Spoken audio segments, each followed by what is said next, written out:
तो बच्चों, आज इस लेक्चर में आप लोग को बताएंगे नॉमिनल जीडीपी और रियल जीडीपी का डिफरेंस। पिछले लेक्चर में हम लोग एग्जांपल देखे थे कि नॉमिनल जीडीपी और रियल जीडीपी को कैसे फाइंड करते हैं। तो नॉमिनल जीडीपी को करेंट ईयर के प्राइस और करेंट ईयर की क्वांटिटी से फाइंड करते हैं, और रियल जीडीपी को बेस ईयर मतलब कांस्टेंट एक ही प्राइस को लेते हैं, जिससे रियल जीडीपी को फाइंड करते हैं। तो देखिए, अब देखते हैं इसका डिफरेंस।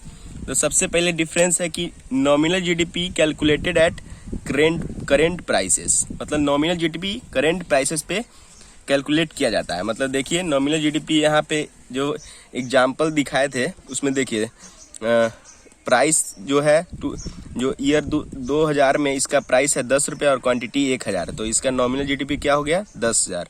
2005 में प्राइस है 15 और क्वांटिटी है 2000, तो इसका कितना हो गया 30। तो इसी से दिखता है कि ये करेंट ईयर प्राइस पे कैलकुलेट किया जाता है।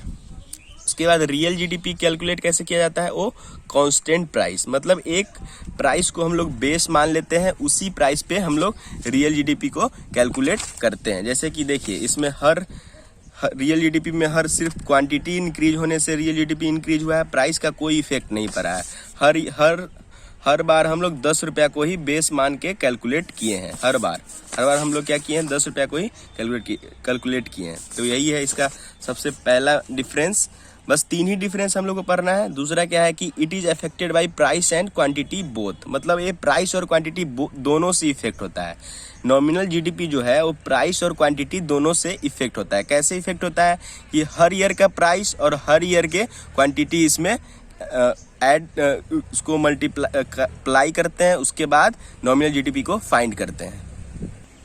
तो ये प्राइस और क्वांटिटी दोनों से इफेक्ट होता है नॉमिनल जीडीपी, क्योंकि हर ईयर का प्राइस और हर ईयर क्वांटिटी को जब हम मल्टीप्लाई करते हैं तब हम लोग नॉमिनल जीडीपी को फाइंड करते हैं। दूसरा क्या है, it is affected by quantity only, मतलब जो रियल जीडीपी है उसमें बस हम लोग आउटपुट यानी प्रोडक्शन जो हम लोग का क्वांटिटी बढ़ता है हर ईयर, बस उसी का इफेक्ट आता है, क्योंकि इसमें हम लोग बेस ईयर को प्राइस को लिए रहते हैं और उसी से हम लोग हर बार रियल जीडीपी फाइंड करते हैं। नॉमिनल जीडीपी में हर बार हर ईयर में प्राइस चेंज होता है, हर ईयर प्राइस चेंज होता है और क्वांटिटी चेंज होता है। लेकिन इसमें क्या होता है, हर ईयर क्वांटिटी चेंज होता है, प्राइस हम लोग बेस ईयर मान लेते हैं, चाहे अगले ईयर का प्राइस कम हो जाए या बढ़ जाए, उससे हम लोग को कोई फर्क नहीं है। बस हम लोग जो बेस ईयर मान लिए हैं उसी का प्राइस को लेते हैं, ठीक ना।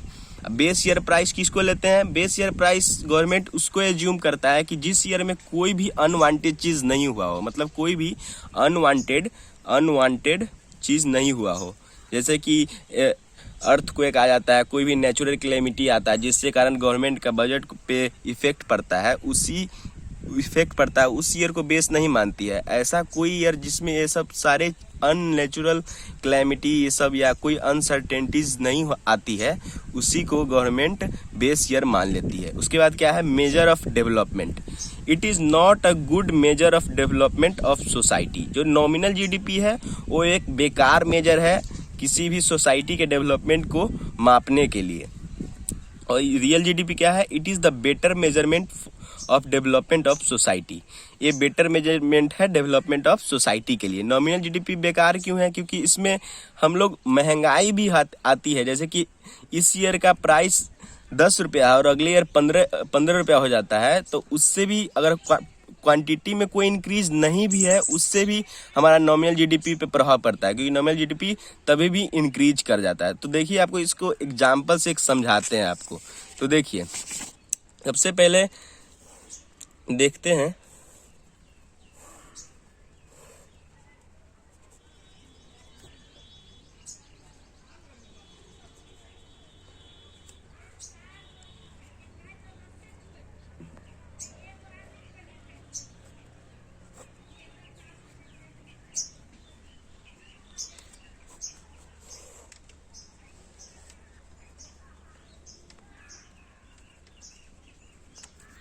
तो देखिए 2000 में इसका प्राइस था 10 रुपया, 2005 में 15 रुपया, 2010 में 20 रुपया। क्वांटिटी को हम लोग सेम मानते हैं ताकि पता लग सके कि क्या डिफरेंस है और क्यों इसको गुड मेजर नहीं माना जाता है नॉमिनल जीडीपी को। तो देखिए, पहले नॉमिनल जीडीपी फाइंड करते हैं हम लोग। फाइंड करते देखिए इसका तो नॉमिनल जीडीपी 1000 हो जाएगा, इसका 1500 और इसका 2000। अब हम लोग क्या बोलेंगे कि हमारे कंट्री में डेवलपमेंट हुआ है। क्यों डेवलपमेंट हो गया है? नॉमिनल जीडीपी है वो डबल हो गया है। क्या बोलेंगे हम लोग कि हमारे कंट्री में डेवलपमेंट हो गया है। और इसको मानना भी चाहिए क्या कि देखिए पहले 2000 ईयर में हमारा नॉमिनल जीडीपी कितना था 1000, और 2010 में क्या हो गया है, डबल हो गया है 2000। लेकिन इसको हम लोग सही नहीं मानते हैं। क्यों सही नहीं मानते हैं इसको देखिए। सबसे पहले रियल जीडीपी फाइंड करते हैं। रियल जीडीपी, तो देखिए रियल जीडीपी को ये बेस ईयर का प्राइस है, इससे ये हर ईयर देखिए। अब क्या दिख रहा है आपको? अब एक ट्रू पिक्चर दिख रहा है आपको। क्या दिख रहा है कि हमारे देश में कोई भी आउटपुट में इंक्रीज नहीं हुआ है, इसलिए हमारे रियल जीडीपी में भी कोई भी इंक्रीज नहीं हुआ है। और जैसा कि मानते हैं कि जीडीपी होता है वो हमारे कंट्री का जितना भी आउटपुट प्रोड्यूस होता है उसका मॉनेटरी वैल्यू को हम लोग जीडीपी बोलते हैं। मतलब जो भी आउटपुट हम लोग का बढ़ा है, जो भी हमारा आउटपुट बढ़ता है उसी को हम लोग जीडीपी ग्रोथ मानते हैं। तो रियल पिक्चर ये दिखा रहा है। देखिए ऐसे नॉमिनल जीडीपी को अगर हम देखेंगे तो क्या दिखेगा कि हमारे कंट्री का जीडीपी बढ़ा हुआ है, लेकिन रियल जीडीपी को देखेंगे तो क्या लग रहा है कि कोई भी आउटपुट इंक्रीज नहीं हुआ है, मतलब कोई भी डेवलपमेंट नहीं हुआ है। इसीलिए ये ट्रू पिक्चर नहीं दिखाता है, इसीलिए इसको बेटर मेजर नहीं मानते हैं डेवलपमेंट ऑफ सोसाइटी के लिए, समझे। उसके बाद रियल जीडीपी जो है उसमें अगर मान लीजिए यहाँ पे क्या यहाँ पे बोल रहे हैं कि, तो अगर मान लीजिए कि हमारा क्वांटिटी 120 हो गया और इस ईयर में 150 हो गया, अब हमारा रियल जीडीपी क्या आ जाएगा 1200, अब क्या आ जाएगा 1500। तो देखिए हमारा जैसी आउटपुट इंक्रीज हुआ वैसे ही हमारा रियल जीडीपी भी इंक्रीज हो गया। मतलब अब क्या बोलेंगे कि हमारे देश का जीडीपी ग्रोथ हुआ है, हमारे देश का जीडीपी ग्रोथ हुआ है। लेकिन अगर हमारा सिर्फ प्राइस बढ़ने से जो जीडीपी बढ़ता है उसमें हम लोग उसको ट्रू पिक्चर नहीं मानेंगे। इसमें देखिए जैसे कि नॉमिनल जीडीपी में क्या है कि हर ईयर 5 रुपया बढ़ा है, हर ईयर +5 बढ़ा है। तो देखिए हमारे कंट्री में क्या है, हर साल इन्फ्लेशन बढ़ते जा रहा है, मतलब महंगाई बढ़ते जा रहा है। और इसमें नॉमिनल जीडीपी में क्या है, महंगाई बढ़ने से भी हमारा नॉमिनल जीडीपी बढ़ रहा है। जबकि हमारे देश में क्या हो रहा है, आउटपुट इंक्रीज नहीं हो रहा है, फिर भी हमारा नॉमिनल जीडीपी बढ़ रहा है। महंगाई बढ़ रहा है, महंगाई के बढ़ने से हमारा जीडीपी बढ़ रहा है। तो इसीलिए इसको ट्रू पिक्चर नहीं मानते। देश का जीडीपी तब हम लोग हम अपने देश का डेवलपमेंट तब मानते हैं जब हमारा आउटपुट इंक्रीज हो और हमारे कंट्री में इन्फ्लेशन ना हो। उसी को हम लोग क्या बोलते हैं, रियल जीडीपी बोलते हैं, और उसी को अच्छा मेजर भी मानते हैं। इसलिए रियल जीडीपी को अच्छा मेजर माना जाता है। तो आप ये लोग डिफरेंस समझ गए कि क्यों अच्छा माना जाता है, क्योंकि ये जो रियल जीडीपी है ये प्राइस को या इन्फ्लेशन को इग्नोर करता है। इसलिए रियल जीडीपी को बेटर मेजर माना जाता है। नॉमिनल जीडीपी को इधर नकली और बेकार मेजर माना जाता है। तो आप लोग समझ गए हैं तीनों डिफरेंस। ये तीनों डिफरेंस समझ गए आप लोग क्यों अच्छा माना जाता है, क्यों बेकार माना जाता है। क्योंकि रियल नॉमिनल जीडीपी पे प्राइस का इफेक्ट आता है, महंगाई का इफेक्ट आता है, उसके वजह से नॉमिनल जीडीपी बढ़ा रहता है, इसलिए ट्रू पिक्चर नहीं दिखाता है।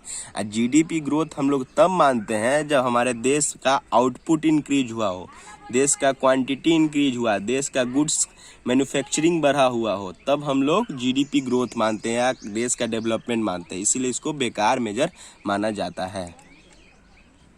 तो ये तीनों डिफरेंस अगर एग्जाम में पूछेगा तो आप लोग बता दीजिएगा, ठीक ना।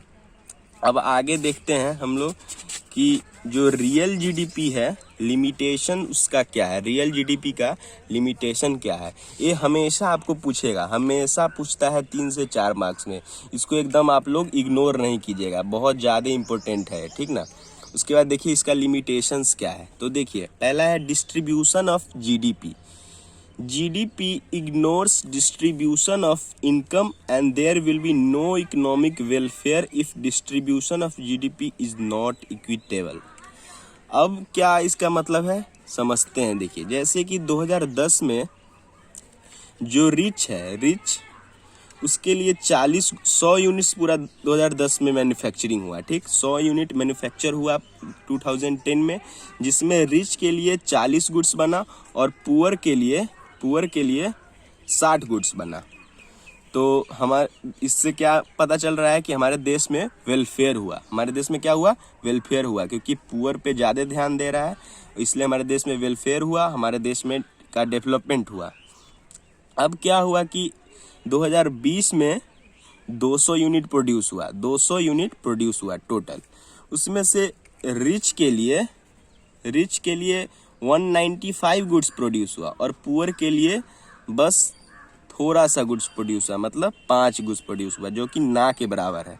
तो अब हम लोग क्या देखेंगे कि ये डेवलपमेंट या वेलफेयर कुछ भी नहीं हुआ, क्योंकि रिच के लिए हम लोग सारा गुड्स प्रोड्यूस किए और पुअर के लिए कुछ नहीं किए, ना के बराबर किए। तो पुअर तो गुड्स का फ़ायदा नहीं उठा पाएगा, वो गुड्स नहीं खरीद पाएगा।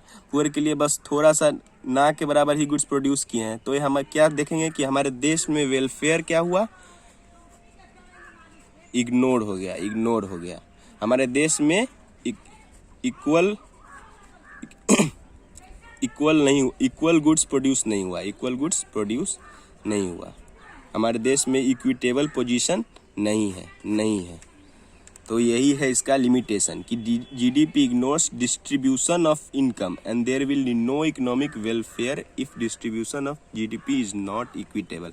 मतलब कि GDP जो ये डिस्ट्रीब्यूशन ऑफ गुड्स है, मतलब ये रिच के लिए इतना और पुअर के लिए इतना, उसको इग्नोर और उसके इनकम को इग्नोर करता है। जैसे कि रिच के पास ज़्यादा पैसा है, पुअर के पास कम पैसा है, तो यही डिस्ट्रीब्यूशन को इग्नोर करता है।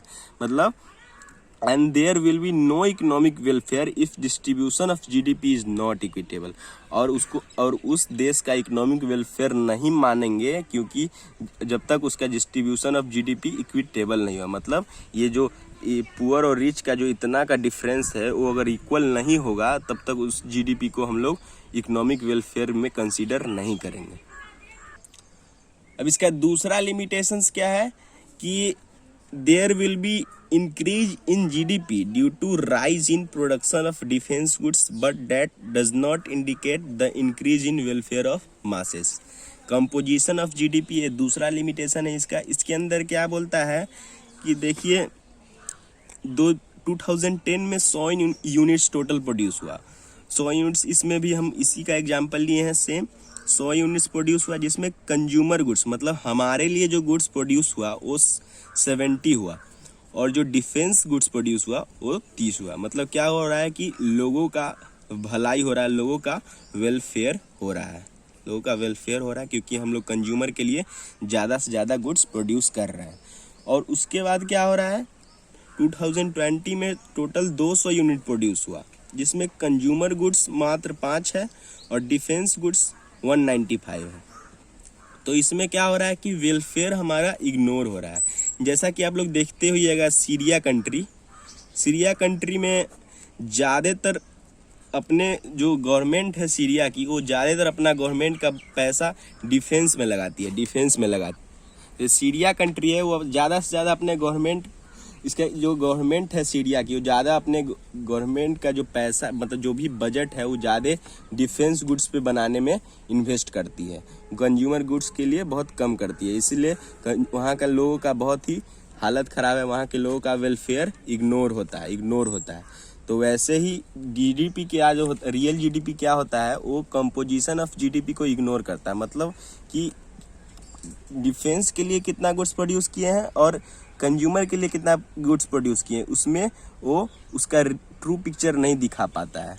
वो भी ग्रोथ तो ऐसे भी देखेंगे कि हाँ गुड्स इंक्रीज हुआ है, मतलब हमारे देश में 100 यूनिट से 200 यूनिट हुआ है, लेकिन ये तो नहीं ना देख सकते हैं हम लोग जैसे कि देखे थे कि रियल GDP और GDP का ग्रोथ तभी माना जाता है जब आउटपुट इंक्रीज होता है। तो आउटपुट तो हमारा इंक्रीज हो ही रहा है, लेकिन आउटपुट के अंदर उसका क्या डिस्ट्रीब्यूशन है, उसका क्या कंपोजिशन है, उसका क्या कंपोजिशन है वो हम लोग इग्नोर करता है। मतलब गुड्स तो यूनिट हमारा प्रोडक्शन बढ़ ही रहा है, लेकिन हम किसके लिए गुड्स प्रोड्यूस कर रहे हैं, कंज्यूमर के लिए कि डिफेंस के लिए ज़्यादा कर रहे हैं, रिच के लिए ज़्यादा कर रहे हैं कि पुअर के लिए ज़्यादा कर रहे हैं, वो इग्नोर हमारा जीडीपी करता है। अब आगे का तीसरा पॉइंट क्या है कि non monetary exchanges. Non monetary exchanges क्या है? जैसे कि बार्टर सिस्टम। बार्टर सिस्टम क्या है कि जैसे कि many activities are not evaluated in monetary terms. बहुत सारा एक्टिविटी है जो कि मॉनेटरी टर्म्स में इवेल्युएट नहीं होता, मतलब इन मॉनेटरी टर्म्स में नहीं ट्रांसफ़र होता है। मतलब जैसे कि बार्टर सिस्टम हो गया। बार्टर सिस्टम में क्या होता है कि हमको क्या ज़रूरत है और सामने वाला का क्या ज़रूरत है।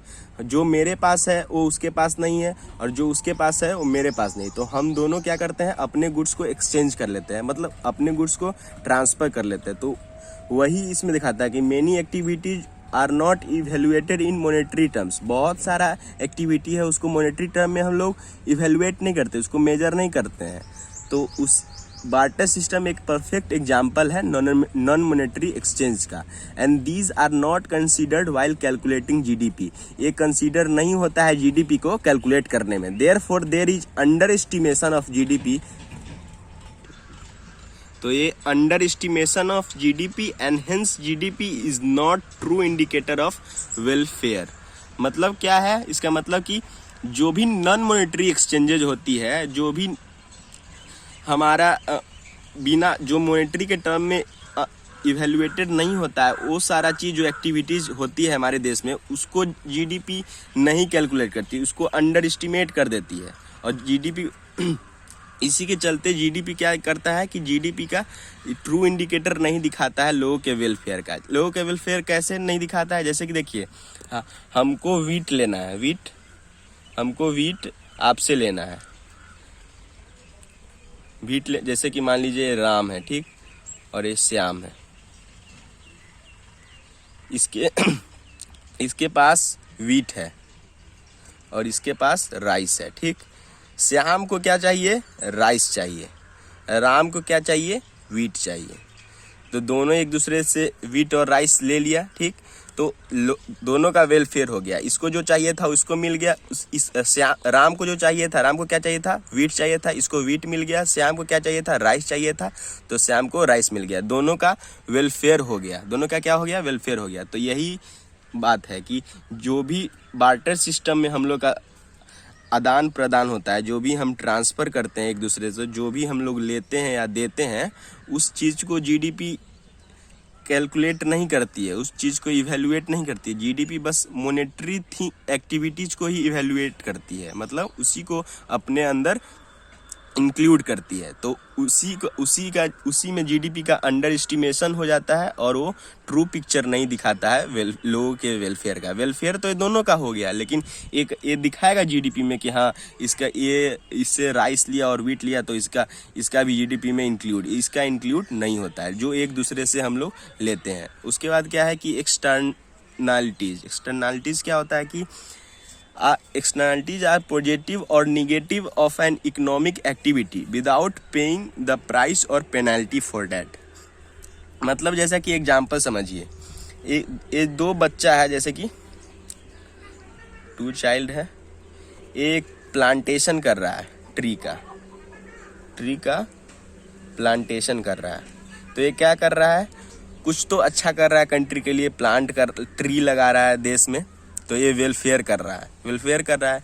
तो इसके लिए इसको कोई गवर्नमेंट प्राइस पे नहीं करती है। मतलब कि ये पेड़ लगा दिया तो गवर्नमेंट इसको प्राइस पे करेगी कि हाँ, आप वेलफेयर का काम किए हैं, आपके लिए आपको हम पैसा देते हैं कि हाँ, आप कुछ कंट्री के वेलफेयर में काम किए हैं। दूसरा बात क्या है कि ये जो चिमनी है, मान लीजिए चिमनी है, यहाँ से धुआं निकल रहा है, ठीक, चिमनी से धुआं निकल रहा है। तो ये क्या कर रहा है? हमारे देश का जो एयर है उसको पॉल्यूटेड कर रहा है, हमारे देश का वेलफेयर नहीं कर रहा है। तो इसके लिए ये कोई पेनाल्टी पे कर रहा है? नहीं पे कर रहा है। गवर्नमेंट को कोई भी पेनाल्टी नहीं पे कर रहा है। तो इसी को जीडीपी क्या करता है? इग्नोर करता है। मतलब कोई भी जो पॉजिटिव चीज़ है या निगेटिव चीज़ है जो कंट्री में होती है, उस पे ना गवर्नमेंट कोई प्राइस देती है और ना कोई उससे पेनल्टी लेती है।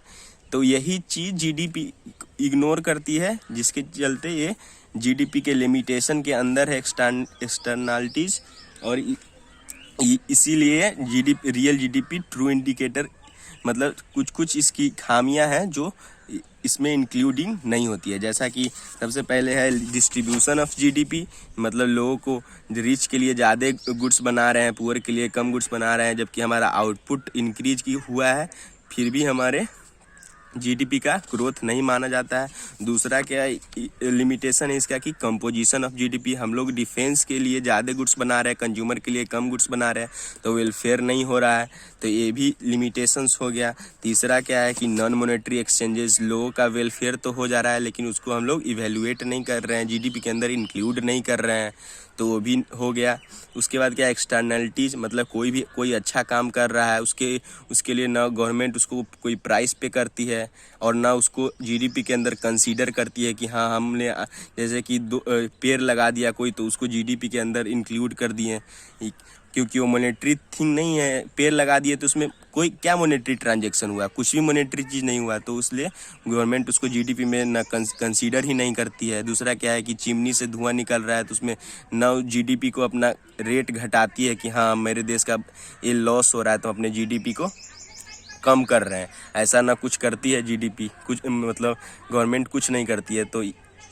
तो यही है रियल जीडीपी का कुछ लिमिटेशन कि ना कोई अच्छा काम हम इसमें इंक्लूड करते हैं, ना कोई बुरा काम जो हमारे जीडीपी को हैम्पर करता है उसको हम कुछ उसमें इंक्लूड करते हैं। तो यही है 4 लिमिटेशन जिसको आपको देखना है। तो आज के लेक्चर में बस इतना ही। आगे के लेक्चर में हम बताएंगे आपको कि नेशनल इनकम के जो मेथड्स है उसका बेसिक कन्वर्जन क्या होता है और कैसे हम लोग नेशनल इनकम का न्यूमेरिकल को सॉल्व करते हैं।